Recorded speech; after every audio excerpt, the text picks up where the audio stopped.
But remember, not all religious people are nuts. Not all religious people are crazy like this guy. And you have some sort of standard of sanity? What standard of sanity does atheism have? Well, that's a good question. And the fact is, atheism, like theism, is merely a category. If you ask someone whether or not they believe in a God, if the answer is yes, they're some kind of theist. They might be Muslim. They might be Hindu. They may... Look what I found! Oh, I found the brain of an atheist!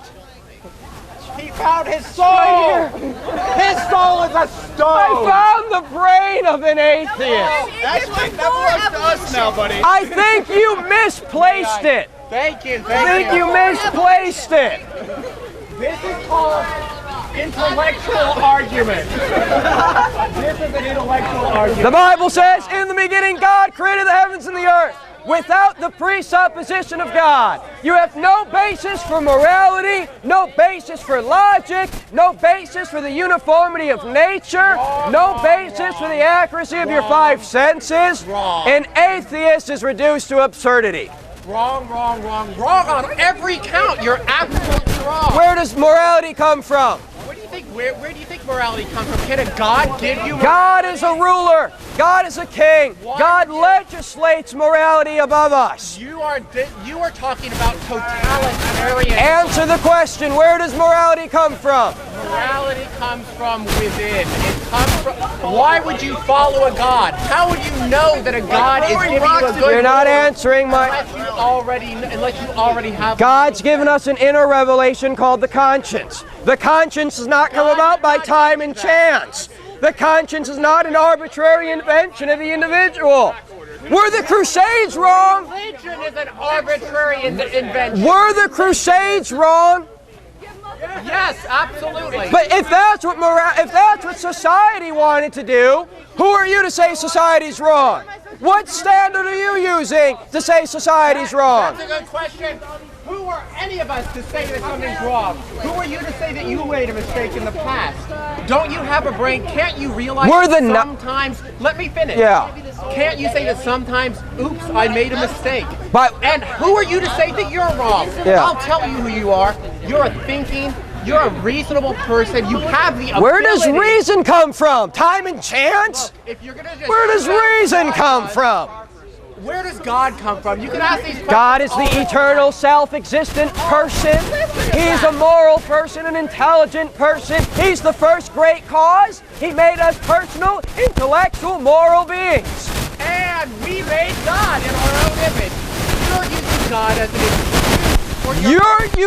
You're using atheism as an excuse, as a crutch. Atheism's a crutch for the weak. Number one, because you want to live in sin. You don't want to believe in Judgment Day. You don't want to believe in the law of God. You want to rule your own life. Atheism is a crutch for the morally weak, for the morally depraved. Atheism is for those who are moral, because we know that if you are not moral, you can turn your religion to legitimize. Where does morality come from? That's a question that does not have a short, simple answer. If you want short, simple answers, keep picking up rocks.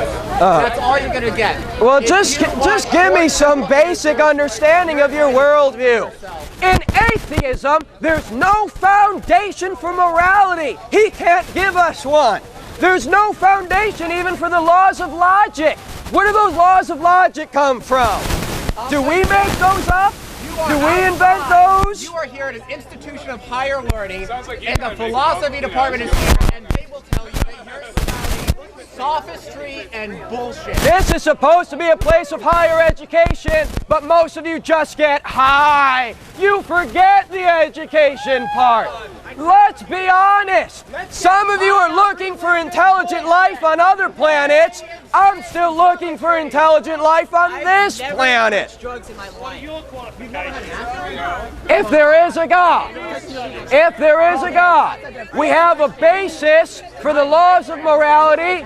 We have a basis for the laws of logic. We have a basis for the uniformity of nature. How do you know your five senses are accurate? How do you know you're not spouting nonsense right now? You don't want to answer my questions. Don't be scared. Answer the question. Number one, this sort of radical skepticism, scratch a religious fanatic, you get a radical skeptic moron below. If you don't trust your senses, what is the data that you're You assume the accuracy of your 5 senses. What justifies your assumption? Absolutely not. You don't have to assume it. Your senses are the data that you have. How do you know what you see and smell and feel is actual reality? Are you serious or are you nuts? These are good philosophical questions. Any philosopher will ask these questions. Will ask them, but they will And you not need to turn think, to arbitrary religious. unless there's a God, you cannot justify the assumption that your 5 senses are accurate. I believe God created me. God designed me to function and operate this way. Who designed God? He's the Don't eternal. Don't be afraid to answer the question. Who designed him? He's the eternal being. That's not an answer. Who designed him? He's never been designed. He never began. He's always How been. can you say he hasn't been designed? Are you saying that something as powerful and complex as an infinite God can exist without being designed? Are you saying that complexity can exist without design? Is that what you're saying, sir? Oh, absolutely. My argument was not the design argument. If you understand, my argument was not the design argument. Asking the question. My argument, I had to wait for your my answer. argument is, what foundation do we have to believe that our 5 senses are accurate if we were created by time and chance? If we're a random accident of the universe? How do you know your eyes are functioning right? How do you know your 5 senses are perceiving reality? Goddamn George! Oh, I said God's name in vain. I'm sorry. He's gonna forgive me, not you. You don't tell me if I'm going to hell. He will. You're not the one who decided. The thing is, You ought to get worried about the judgment of God. You better get worried about the judgment of God. It's coming. The judgment of God is coming. This is the judgment of a small-minded, narrow-minded individual. I'm here to tell you the truth. How many of you? How many of you are involved in premarital sex? You are telling us your opinion, which is false. How many of you like to get wasted on the weekend? See, that's the reason that you reject the Bible.